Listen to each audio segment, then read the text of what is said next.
Hey, my creative friends. My name is Shannon from shannonstudio.com. And we are all about a creative life. And that's what we talk about when we're here visiting. Golly, that was a little tight on my wrist. We talk about anything that has to do with creativity. And I also live in Sweden right now, so I sometimes slip a little Sweden in there. It's really great to be living somewhere different and to have these different experiences and to kind of compare. I've only lived in America before, well, in 4 months in Amman, Jordan, so it's interesting to compare lifestyles, culture, even thought patterns are different. There was a joke that one of the Swedes here put on, well, she's lived in Sweden, she put on a meme up that showed Swedes before coronavirus, and it had these Swedes like separated, like here, here, and here, like really far spaced apart, waiting on the train. And then that was before, and then they showed an after picture after coronavirus, and they were still that far apart. It's kind of making a joke of how Swedes just don't, they're not people persons. They don't really, I want to say antisocial, but I don't know if that's the right word, but they distance. And I've mentioned before, when you get on a train with them, even before coronavirus, no eye contact whatsoever. You are sitting directly across from two people, and 3 feet, and they have mastered the art of no eye contact, which is hilarious. And sometimes I will still look at them and, try to make eye contact, but nope, they are masterful.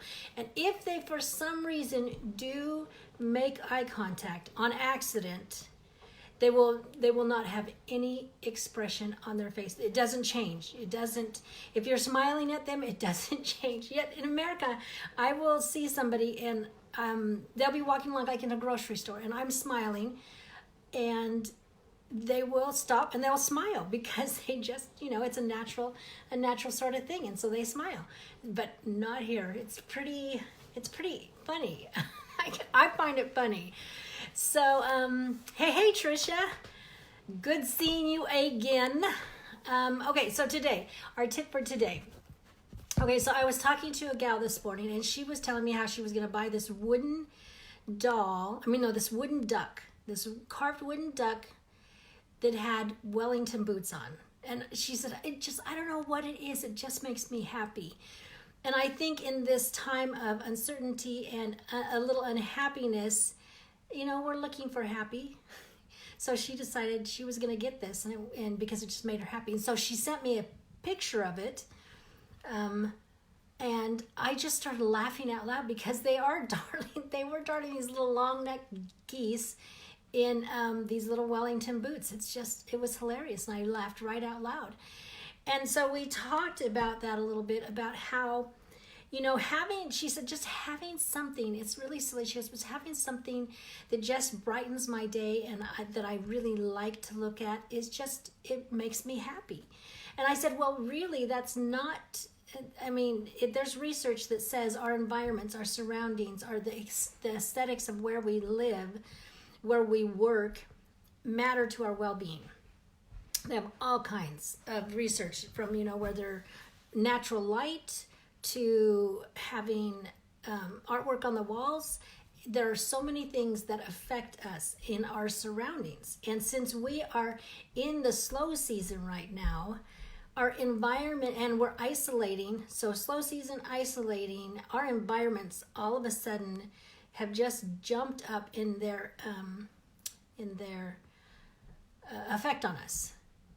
And so we're just going to talk about just a few things that we could maybe take advantage of in the slow season, because we have time. We have time to do.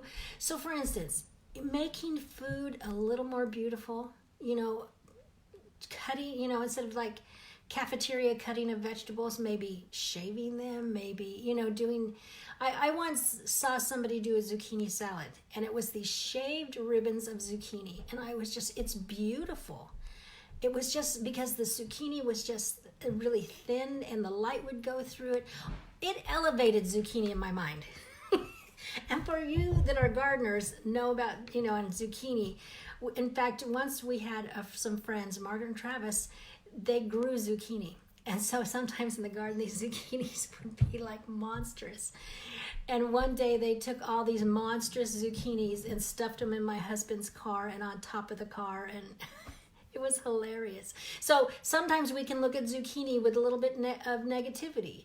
But the way I had seen, I don't even remember who did it, but it just elevated zucchini. And so I started shaving zucchini for a salad, and it was all of a sudden, I liked it. It was fresh. It was good. I mean, I like zucchini. It's just that it gets kind of a bum rap. And so when you present something beautifully, some food beautifully, it changes your experience. It changes your sensory experience to it, what you see.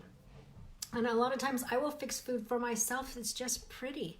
Trisha calls it a ribbon salad. I didn't know it had a name. So a ribbon salad, it is. It's really pretty. And so, it doesn't take much effort, but particularly when we have time to go ahead and do the beautiful thing, to pipe something put the frosting in a piping bag and pipe something. Do a food board. On my website, I have shannonstudio.com. I have a couple food boards, and they're just vegetables. They're just plain old vegetables. But when you put them on a food board and arrange them, it's just beautiful. And I often will serve that for people for dinner, and do a sandwich board, and they're just sandwich fixings that I'm like getting my shirt together here. And people are just like, they're so excited. And I'm just thinking, these are just vegetables. But I do know, being creative, the presentation changes the way they feel about it. So maybe try something with food and while you're home and doing this. Another thing is clothes, fashion. If you like fashion and it's like you connect with it, nobody says you can't dress up for yourself. I know there's lots of memes and jokes about sweatpants right now and stretchy pants. But you can dress up. Nobody says you can't, look nice, put on your makeup and do it just for you, even though you're not going out, just for you. Then there's also the home. I was reading in an article about how somebody replaced their sofa with a hammock. And I thought, how cool is that? How fun would that be to go in and see a hammock instead of a couch? Even we have, like you can see back there, we have the mattress on the floor covered in a quilt, and then we have a bunch of pillows up there for Joseph to play on, and it's just a fun little area, and it's bright and cheery, and he sits on there with his books and his toys and plays. You can create your home however you want it.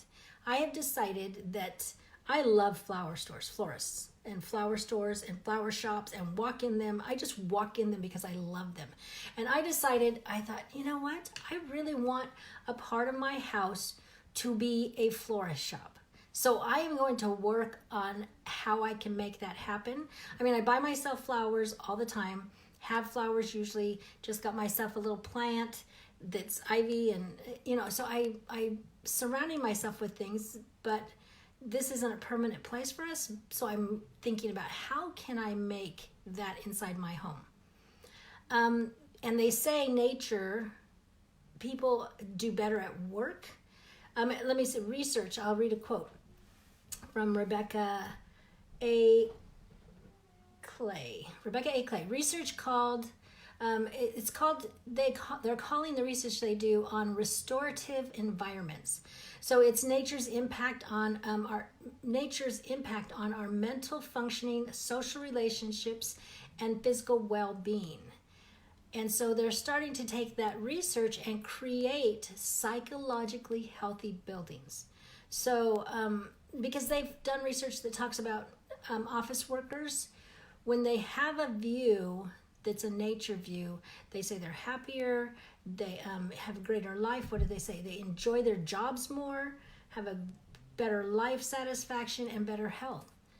And so there's no reason if you like a florist store like me, there's no reason I can't do that. If you just put up some posters of beautiful places, and if you've been to beautiful places, take your photograph and blow it up to a poster size and put it in your house. There's and you can even do that still self-isolating. We still can do that because we can order that. And so try to look while we're while we're confined in our environments to see what you can do to make it just a little bit more of a place that's going to elevate your well-being. Because we have enough stress right now. We have enough stress going on about how are we going to face the future? Am I going to get sick, or is my family going to get sick? We're getting behind on this, the schoolwork for kids. I mean, there's so much uncertainty and so much kind of angst, anxiety. People are missing things and events that they'd planned for quite a while. So we can take the time to look about how can I make my environment just a little more inviting, just a little bit more feeding my well-being instead of maybe taking away from it, to actually feed it and to help my well-being amongst all the rest of this stuff. And I think it would just be something small. It doesn't have to be big. It doesn't have to be this big thought out plan. It's just instinctively look at your surroundings and what can you do, whether it's, buy plants, that sort of thing. So that's the tip tonight, to take advantage of this slow season. I'm calling it the slow season. I don't call it the isolation or whatever. I'm calling it the slow season because we're home and we're able to take our time in ways that we have not been able to do this for a very long time. And I don't think most of us have had this kind of time frame where we've had to be home for 2 weeks. I mean, sometimes we go on vacation and we're gone from home for 2 weeks, but very rarely are we at home for any amount of time where we don't have to do anything, we can't go anywhere, and it's just a different kind of opportunity. And I see it as an opportunity that we can take advantage of and to do a lot of things that we thought we didn't have time for. So if you have something that you think you can add to, because I'm sure there's more than food and fashion and nature and those kinds of things. So if you have an idea about how you can do that, write it in the comments. Link or share this video. And remember, you have a creative heartbeat, so listen for it. Be a little creative today, and I will see you tomorrow. Bye.